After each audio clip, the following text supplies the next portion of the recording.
සාදරයෙන් පිළිගන්නවා මගේ YouTube channel එකට. අද අපි කතා කරමු හෘද රෝග ගැන.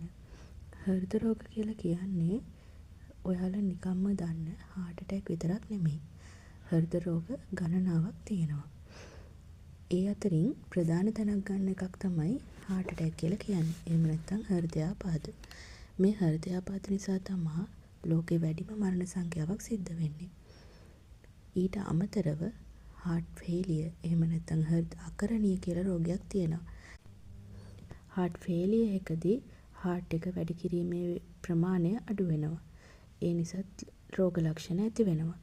මීට අමතරව උපතින්ම සිද්ධ වෙන හදවත් සිදුරු, ඒ කියන්නේ හදවතේ වම් හා දකුණු පැති අතර ඇති වෙන සිදුරු පවතිනවා. ඒ වගේම කපාට ආශ්‍රිත රෝග ඇති වෙනවා. හෘදයේ තියෙනවා කපාට වර්ග 4ක්.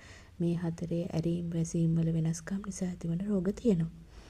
මීට අමතරව heart එකේ රිද්මය ආශ්‍රිත රෝග අපි ඇරිත්මියාස් කියලා කියනවා. සමහර අයගේ heart එකේ වේගය ඉතාමත් වැඩි. සමහර අයගේ heart එකේ වේගය ඉතාමත් අඩුයි. ওই හේතු දෙකම නිසා ඇරිත්මියාස් ඇති වෙනවා. ඒ වගේම තමයි හෘද පේශී ආශ්‍රිතව ඇතිවන රෝග. අපි ගත්තම හෘද පේශිය කියලා කියන්නේ නොනවත්වාම සංකෝචනය වන ඉහිල් වෙන මාංශ පේශියක්. සාමාන්‍යයෙන් අපේ ඇඟේ මාංශ පේශි අපේ නිින්දත් එක්ක ඒ මාංශ පේශි වලට විවේකයක් ලැබෙනවා. නමුත් හෘදයේ මාංශ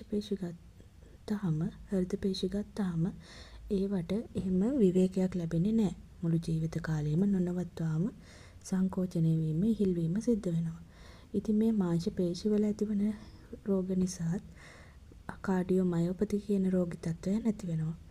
මීට අමතරව හෘදයේ වටේට තියෙන ආස්තරණයේ ප්‍රශ්න නිසාත් හෘද රෝග ඇති වෙනවා. ඒකට අපි කියන්නේ පෙරිකාඩයිටිස් කියලා. ඉතින් ඕගොල්ලෝ දැනගන්න ඇති හෘද රෝග කිව්වහම අපි දන්න heart attack ඇරුණාම තවත් රෝග ගණනාවක් හෘද රෝග කියලා හඳුන්වනවා කියලා.